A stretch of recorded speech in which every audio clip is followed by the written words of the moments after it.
Now, on 105.9 FM and streaming worldwide on the WMAL app. O'Connor and Company. It's 6:06. It's O'Connor and Company. Thanks for tuning in here on this Friday morning in your nation's capital as Chuck Schumer has the backbone of wet spaghetti crumbling, falling apart. It's something that we don't see very often in Washington, D.C., Democrats getting outmaneuvered by Republicans, and we won't have a government shutdown, it appears. Chuck Schumer reversed course 24 hours later. Can I just say, because we talked about it in the last hour, but I didn't mention this, Speaker Mike Johnson deserves a hell of a lot of credit. Not only did he get this thing passed with this bare majority that he's got, but everyone held firm, even with Schumer saying, fine, we're going to shut down the government. Yes. Nobody panicked. Nobody stepped out of line. Mike Johnson kept everyone in their place. Everyone held firm. And Schumer blinked. Schumer folded. That's Mike. Mike's doing a great job up there as Speaker, considering what he's got to work with. I 100% agree with that. Yeah. That's Patrice Onwuka all morning. I'm Larry O'Connor. 7:05 Adam Gillette of Accuracy in Media. 7:35 State Senator from Maryland Justin Reedy. 8:05 Tom Bevan of Real Clear Politics. And 8:35 Susan Fricho of Washington Times. We'll see if she agrees with me that Mike Johnson deserves some credit here. All right, let's get an update on Columbia University. Adam Gillette, by the way, who's joining us coming up at 7:05. He's going to be talking about this because, of course, at Accuracy in Media, Adam and his team there have been leading the charge against these elitist, anti-Semitic campuses, especially Ivy League campuses. And yesterday, the protesters from Columbia University, picking up the cause of Mahmoud Khalil, the Hamas terrorist, they stormed Trump Tower, demanding. How stupid! Do they know he doesn't live there anymore? I don't think they care. They don't care. It's really about optics. They want to seem like they're taking it to the fight to President Trump. It's pure optics. I mean, not only obviously does he live at 1600 Pennsylvania here in our town, but he hasn't actually lived in Trump Tower even as a civilian. He lives in Mar-a-Lago. I mean, that's true. All right, But so here's what it sounded like morons. yesterday.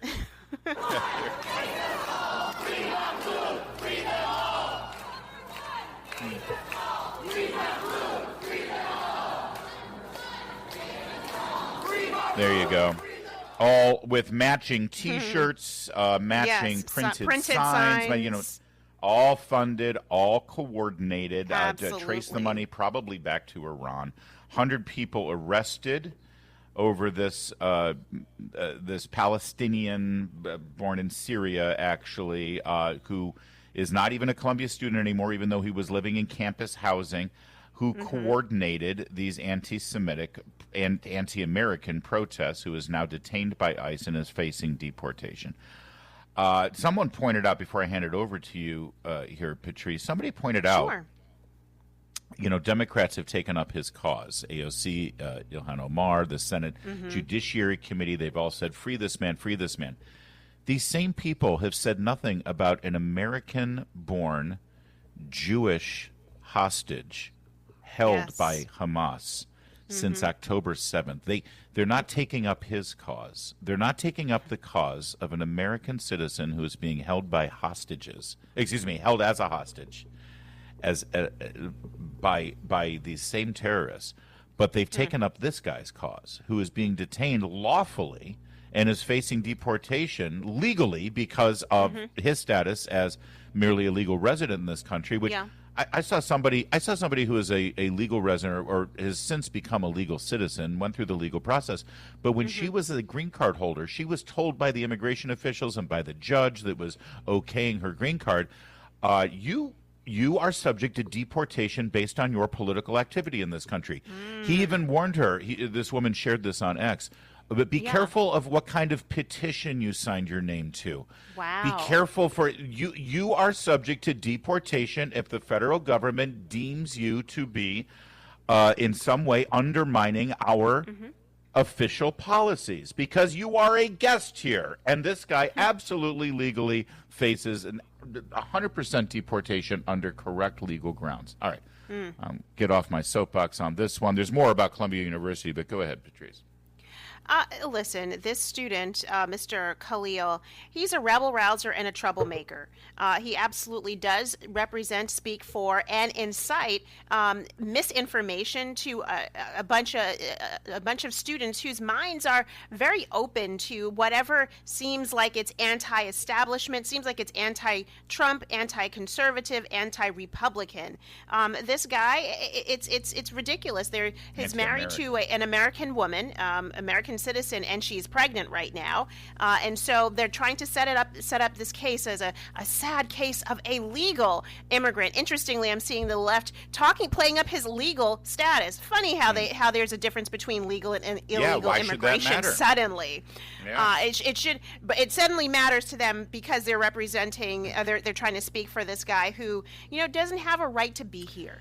I speak as a naturalized citizen, meaning that when my family came to this country legally, we couldn't do every and anything because we wanted to make sure that when we applied to become citizens, that when the government would scrutinize our background, they wouldn't see that we're involved in anything nefarious. And you know what? Our hearts are not even there. We love this country, whereas you have someone who is instigating violence, instigating and supporting a terrorist organization that is violent against Americans, violent against our allies, and frankly, all of these young people who are to go overseas, they would be the targets, not the allies of Hamas. Yeah, try this in another country. But they don't know, and it's a bunch of ignorant students and paid protesters, and that's what you get.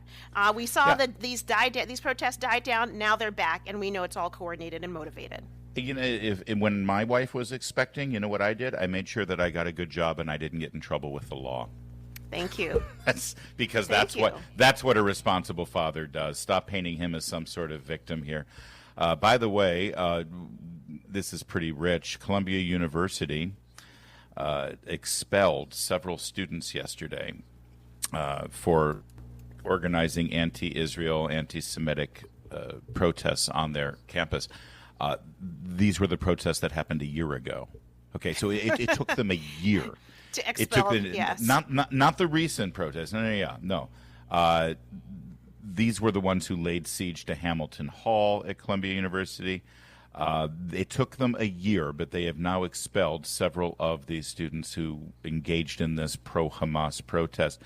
Not uncoincidentally, this comes just days after the Trump administration suspended $400 million in federal grants that Columbia University received. Yeah, it didn't take them a year, Larry. It took a new president, and it took some political will. Also, we're hearing overnight that DHS agents searched 2 Columbia University residences. This, of course, days after Mahmoud Khalil was arrested. And we see the protests that we were just discussing at Trump Tower. Apparently, they executed search warrants for 2 Columbia University residents, and interim president Katrina Armstrong revealed that the raids, she put out a letter to all of the Columbia University students, and it was as if there was a death in the family.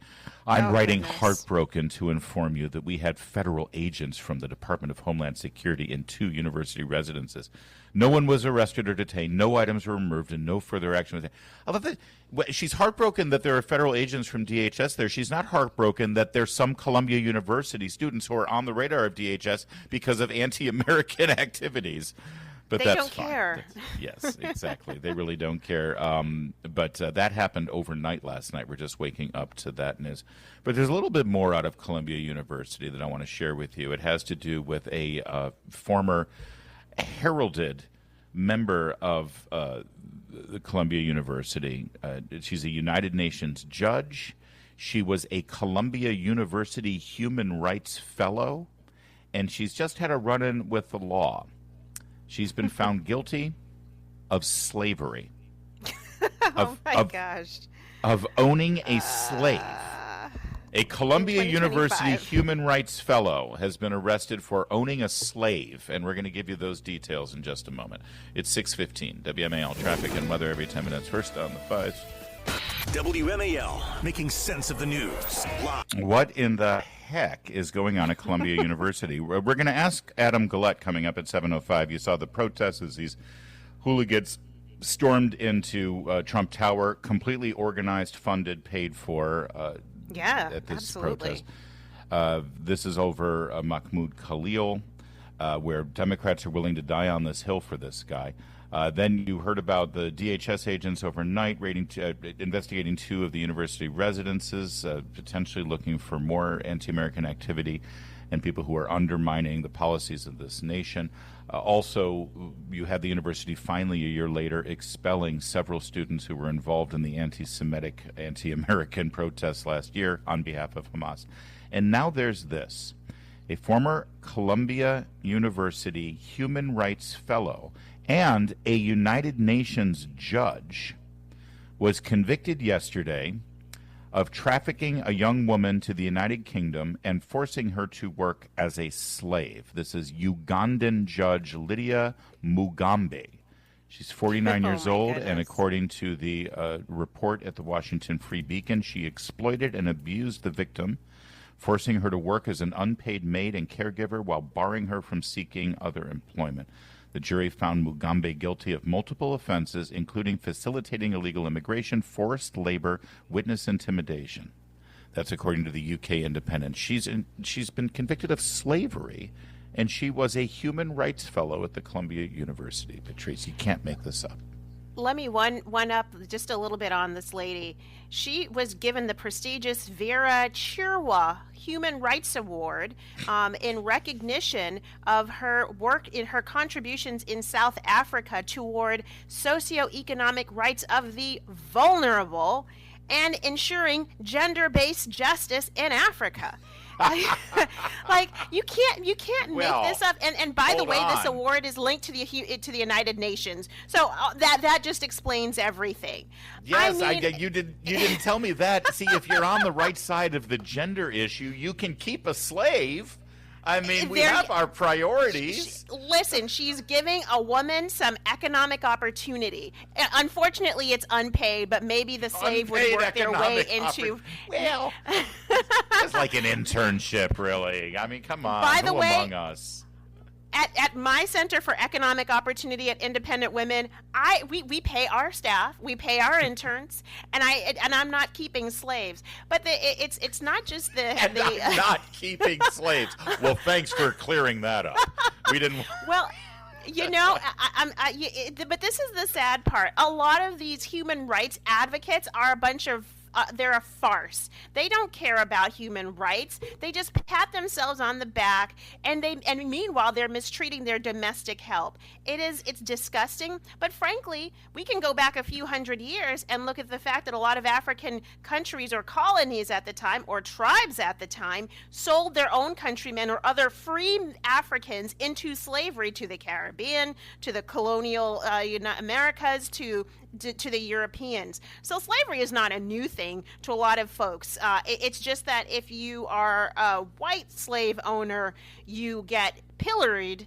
But if you're a black slave owner, you get an award from the United Nations. There you go. Now that's the status of Columbia University circa 2025. Adam Gillette joining us at 7:05 talk about this and these latest developments.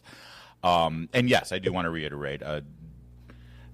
Listen, Patrice is a tough person to work for over at Independent Women's Forum, but I wouldn't go so far as to say there's any slavery going on. In fact, if you work for Patrice on that program, you're just going to be a slave to fashion.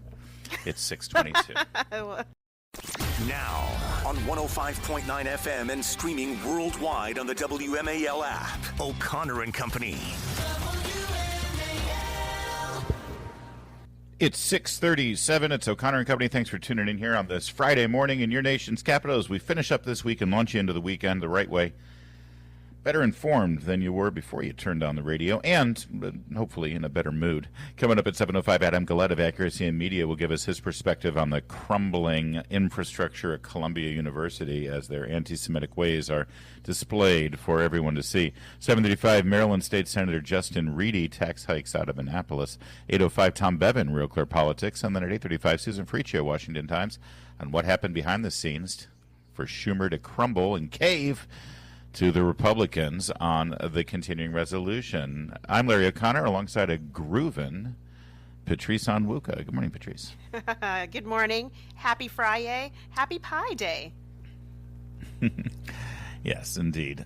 We spoke yesterday about Lee Zeldin, the EPA administrator, announcing a huge revamp of how the Environmental Protection Agency would go about their business, one that emphasized, yes, the environment and environmental protections, but did not make as a priority the stifling of growth and economic development in the United States of America. As Lee Zeldin put it that day on Wednesday, today the Green News scam ends.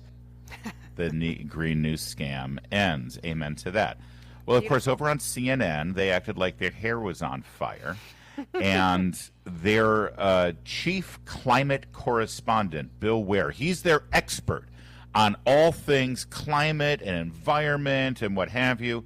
He jumps on a live hit with Caitlin Collins, and he had a huge gotcha moment against Lee Zeldin and Trump. Here, listen to this. Today, Lee Zeldin put out a video on X, and they were putting out press releases with such a flurry, about 31 different actions and rollbacks, that some of them had typos or placeholders at the top. We have one of those there. Trump EPA announces 000. You can see there. It's sort of shoot first, fill out the press release later. See, that's a huge look at. They got a typo in here. They just have a thing that says 0000B/C. They even went so far over at CNN to create a graphic for the audience, Patrice, that showed this little sentence with the 0000 thing broken out to show how stupid and slipshod and half-assed Zeldin and Trump and the EPA is, as it's a flurry. They're just trying to go there. Look at this stupid typo. They did all of that. Here's what they didn't do. Patrice. They didn't pick up the phone, call EPA, and say, hey, can you explain what this is? Because it appears to be a typo. So what's going on here? Can you inform us? Because our job is journalists. That would be journalism. Well, but Larry, that would be journalism. That would be their credible, job as journalists is to inform the public, inform citizens so that we are smarter, so we can understand what's going on. No, that's not their role. Their role is to go on the attack and to freak out their audience. Because here's the bottom line. Lee Zeldin pointed out after this aired, that's not a typo. That's actually the name of an EPA rule. The Quad O, those aren't zeros, those are O's. And it's known as the Quad O rule. Here's how Bill Weir, again, the chief climate correspondent and expert on all of these EPA environmental climate change issues, this is what he said last night, 24 hours later on that same network. But this is just one of 31 actions we saw yesterday. We had 20 different press releases come out in about 2 hours. And I have to make a correction on one of those last night as we were trying to make sense of this. I speculated that this particular press release that says Trump EPA announces BC reconsideration of Biden-Harris rules strangling American energy producers. Because we had seen a couple typos on the other press releases and the haste of this, I speculated that was some sort of a typo or a placeholder. I now know that OOOB and OOOC are parts of clean air regulations. Some of those I'm sorry.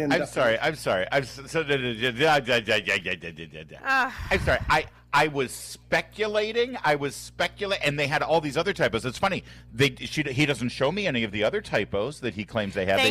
They only made the graphic on the one. And I'm sorry, his apology is that I was speculating that it was typo. Could we listen again on Cut 12 to what Bill Weir actually said? Because you tell me, maybe I missed it. Is there a speculation? Is there any kind of framing of this? It's like, well, I'm not sure. We don't have the facts, but I'm going to speculate. Here, let's listen to this again.